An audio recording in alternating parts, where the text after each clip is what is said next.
বিস্মিকা, হে আল্লাহ আপনার নামে আমুতু, আমি মৃত্যুবরণ করব, ও আহিয়া, এবং আপনার নামে আবার জেগে উঠব, জাগ্রত হব। তার মানে ঘুমটা হচ্ছে একটা মৃত্যু। আল্লাহ তাআলা যাদেরকে চান এই ঘুমের মধ্য দিয়ে চিরদিনের জন্য ঘুম পড়িয়ে দিতে পারেন, তারা আর কখনো জেগে উঠবে না। আর যাদেরকে তিনি চান যে এই ঘুমানোর পরে আবার জীবন্ত করে তুলবেন, কেবল তারাই জাগ্রত হবে। এ কারণেই ঘুমানোর সময় যেন আমরা আমাদের মৃত্যুর কথাটা ভুলে না যাই, যে আমাদের প্রতিদিনের জেগে থাকা, বেঁচে থাকা, না থাকা, এটা সম্পূর্ণই আল্লাহ তাআলার রহমতের উপরে নির্ভর করে, আল্লাহর ইচ্ছার উপরে নির্ভর করে। এই কথাটা ঘুমাতে যখন যাব তখনও স্মরণ করা। তাহলে দোয়াটা আরেকবার পড়ে নি, আল্লাহুম্মা বিসমিকা আমুতু ওয়া আহিয়া। আমুতু মানে আমি মৃত্যুবরণ করব বা মৃত্যুবরণ করতে যাচ্ছি আপনার নামে, হ্যাঁ, ও আহিয়া, এবং আপনার নামেই জেগে উঠব। আমুতু ও আহিয়া আমাদের প্রতিদিন পড়তে পড়তে ইনশাআল্লাহ মুখস্থ হয়ে যাবে, এবং আমরা যেটুকুই পড়বো অর্থ বুঝে, যে আল্লাহর সাথে আমরা কি কথা বলছি, এটা আমাদের জেনে বুঝে পড়া, এটা উত্তম, জেনে বুঝেই পড়তে হবে। জি। দ্বিতীয়ত, আমরা যখন রাতের বেলা ঘুম ভেঙে যায়, হয় না, আমরা যখন এই দোয়া পড়ে শুই, তারপরে আল্লাহ রসুল সাল্লাল্লাহু আলাইহি সাল্লাম কুল আউযু বিরাব্বিল ফালাক, কুল আউযু বিরাব্বিন নাস, কুল হুয়াল্লাহু আহাদ তিনবার করে পড়তেন। হ্যাঁ, তিনবার করে পড়ে এভাবে তিনি, হ্যাঁ, এই হাতটা বুলিয়ে নিয়ে সারা শরীরে একবার বুলিয়ে দিলাম।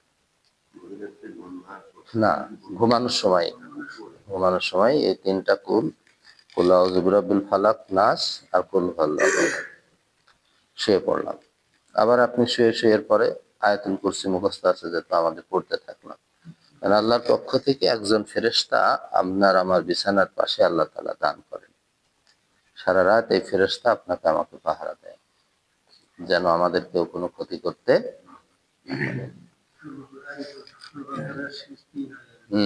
যার যেটুকু মুখস্থ আছে, সূরা আল বাকারার শেষ 3 আয়াত পড়তে পারে, তারপরে সূরা তাকাসুর, তারপর সূরা কাফিরুন। তো আমরা যখন এগুলো পড়ি, আল্লাহ তাআলা আমাদের জন্য ফেরেশতা পাঠিয়ে দেন, এবং যখন রাত্রি ঘুম ভেঙে যায়, বান্দা যখন উঠে এপাশ ওপাশ করে, ওই যে ফেরেশতা তখনও আল্লাহর এই বান্দার জন্য আল্লাহর কাছে ক্ষমা চায়, যে আল্লাহ আপনার এই বান্দাকে আপনি মাফ করে দেন। সুবহানাল্লাহ। তার মানে আপনি কখনো আল্লাহ থেকে ডিটাচড হবেন না, বিচ্ছিন্ন হয়ে যাবেন না, নিজের উপরে আপনি নিজেকে আলাদা করে ফেলবেন না আল্লাহ থেকে। এই জন্য আল্লাহ রসুল একটা দোয়া শিখিয়ে দিয়েছেন, যে ইয়া হাইয়ু ইয়া কাইয়্যুম বিরহমাতিকা আস্তাগীসু আসলিহ লি শানি কুল্লাহু ওয়া লা তাকিলনি ইলা নাফসি তারফাতা আইন। এর অর্থ হলো, ইয়া হাইয়ু ইয়া কাইয়্যুম, হে চিরঞ্জীব সত্তা মহান আল্লাহ, ইয়া কাইয়্যুম, হে চির বিরাজমান। এই চির বিরাজমান মানে সর্বদা আছেন, থাকবেন, ছিলেন, তিনি তো মানে শুরু, তিনি শেষ, সব সময়ের জন্যই তিনি বর্তমান।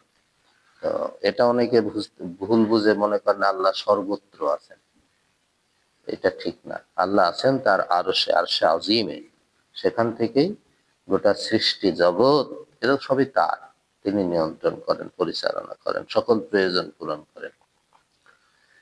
তো আল্লাহ সর্বত্র বিরাজমান, তার মানে বাংলাদেশে আছেন, মাঝ কিছুক্ষণ পরে আবার আমেরিকায় চলে যাবেন, ভাবটা এরকম মনে হয় না? যাদের আকীদা খারাপ তারা এই জাতীয় কথা বলেন, এটা বলা যাবে না। যে হে চিরঞ্জীব, হে হাইয়ু কাইয়্যুম, চির বিরাজমান আল্লাহ, আস্তাগীস বিরহমাতিকা আস্তাগীস, আপনার রহমতের মাধ্যমে আপনার কাছে আমি সাহায্য চাচ্ছি। হ্যাঁ, আপনি আমার উপর রহমত নাজিল করে আমাকে সাহায্য করুন। আসলিহ লি শানি কুল্লাহু, এবং আমার প্রতিটি কাজকে আপনি সংশোধিত করে দিন, আমার কাজগুলোকে আপনি কি করুন, সংশোধিত করে দিন। কারণ মানুষ দুনিয়াতে যে কাজগুলো করে, আমরা কত পরিকল্পনায় নিই, কয়টা পরিকল্পনা আমরা বাস্তবায়ন করতে পারি? আল্লাহ যেটা চান সেটাই। হ্যাঁ, এ কারণেই আল্লাহর কাছে বলতে হবে যে আল্লাহ, আমার কাজগুলোকে আপনি সঠিক করে দিন, সংশোধিত করে দিন, আমার কাজের ভুলগুলো আপনি দূর করে দিন। আসলিহ লি শানি কুল্লাহু, আর আমার সবকিছুকে আপনি সঠিক সংশোধন করে দিন। ওয়ালা তাকিলনি ইলা নাফসি, আর আমার নিজের উপরে আমাকে ছেড়ে দিয়েন না। হ্যাঁ, আমার নিজের নফসের উপরে, অর্থাৎ আমার নিজের উপরে, যে নাফসুন মানে ব্যক্তি, আত্মা, নিজের নফসের উপরে, নিজের উপরে আমাকে ছেড়ে দেবেন না। আল্লাহ তরফতা আইন, এক পলকের জন্য। তার মানে কি বোঝায়? যে আপনি চোখের একটা পলক মারতে, একটা পলক ফেলতে যেটুকু সময় লাগে, যতটুকু সময় লাগে, এতটুকু সময়ও আপনি আল্লাহর হেফাজত চাচ্ছেন, যে আল্লাহ যেন আপনাকে হেফাজত করেন। কারণ ওই এক পলকের মধ্যেও তো একজন মানুষ বেঈমান হয়ে যেতে পারে, পারে না? এই জন্যে নিজের উপরে কোনো দায়িত্ব নেওয়া যাবে না, কারণ আপনি কিছুই করতে পারবেন না। আপনি কে? আপনি কি পারেন? লা হাওলা ওয়ালা কুওয়াতা, আপনার নড়াচড়া করার কোনো ক্ষমতা নেই, আপনার কোনো শক্তি নাই। আপনি যে হাতটা উঠাচ্ছেন, নিচু করছেন, এটা আল্লাহর রহমত, যে আল্লাহ আপনাকে এই হাতটি উঁচু করার তৌফিক দান করেছেন। হ্যাঁ, এই যে কয়েকদিন আগে আমাদের ইসমাইলের ওয়াইফ এক সাইড ইনঅ্যাক্টিভ হয়ে গেছে, সে ঢাকাতে বসে কতদিন ধরে, আমি গতকাল জিজ্ঞাসা করলাম, তো আমাকে বলতেছে যে হুজুর আসলে হাঁটতে পারছিল না, এই হাতটা যে উঁচু করবে তাও শক্তি ছিল না। এই এতদিনের চিকিৎসার পর সে বলতেছে এখন আস্তে আস্তে হাঁটতে পারছে, কিন্তু হাতটা এখনো কাজ করছে না ঠিক মতো। হ্যাঁ, হঠাৎ করে।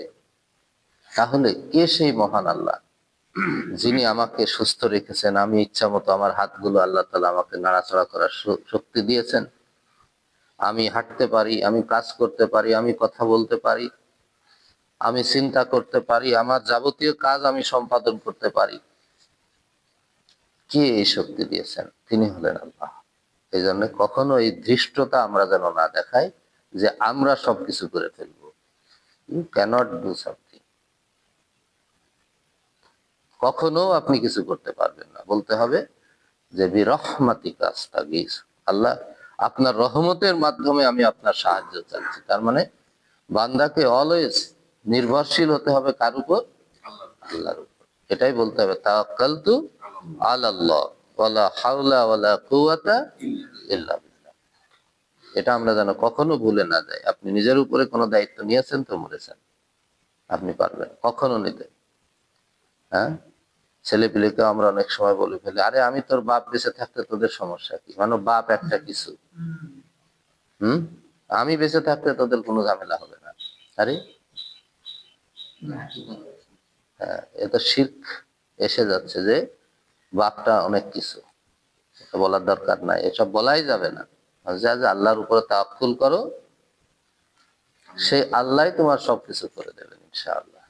এই জন্য প্রতিটি ক্ষেত্রে, হ্যাঁ, ইল্লা আলাল্লাহি রিজকুহা, মানে পৃথিবীতে এমন কোন বিচরণশীল প্রাণী নেই যার রিজিক আল্লাহ দেন না। শুধু মানুষ না, একটা পিঁপড়ি থেকে শুরু করে প্রতিটি প্রাণী, সব কিছুকে আল্লাহ তাআলা দেখাশোনা করেন, তার রিজিকের ব্যবস্থা করেছেন আল্লাহ সুবহানাহু ওয়া তাআলা। এজন্য আমরা ঘুমানোর সময় আল্লাহ রসুল যে দোয়া পড়ে ঘুমাতেন সেটা পড়বো, ঘুম থেকে জেগে আমরা পড়বো, আর যখন ঘুম ভেঙে যাবে তখন আমাদের যে দোয়া মনে আসে তাই আমরা পড়বো। একটা হাদিসে এসেছে যে আপনি যখন ঘুম থেকে জেগে ওঠেন, যদি সম্ভব হয়, পারেন, শরীর অ্যালাউ করে, চেষ্টা করবেন, আমরা সবাই চেষ্টা করব 2 রাকাত সালাত আদায় করা, উযু করে 2 রাকাত সালাত আদায় করা। আল্লাহর নবী বলছেন যদি কেউ সালাত আদায় করে এবং ওই সময় আল্লাহর কাছে হাত পেতে যা চায় আল্লাহ তাই কবুল করে নেন। সুবহানাল্লাহ। তো এই সুযোগগুলো গ্রহণ করার জন্য তো আল্লাহর তৌফিক লাগবে, লাগবে না? আল্লাহর তৌফিক লাগবে। এত সুন্দর সুন্দর কথা হাদিস তারাই কেবল আমল করতে পারবে আল্লাহ যাদেরকে তৌফিক দান করবে। এই জন্য আমরা ভিখারির মতো আল্লাহর কাছে হাত পেতে থাকবো, চাইতে হবে মাওলা আমাকে তৌফিক দান করুন। কখনো যেন আমি অহমিকা আমাকে পেয়ে না বসে, অহংকার আমাকে পেয়ে না বসে। আল্লাহু আকবার। বিসমিল্লাহির রহমানির রহিম।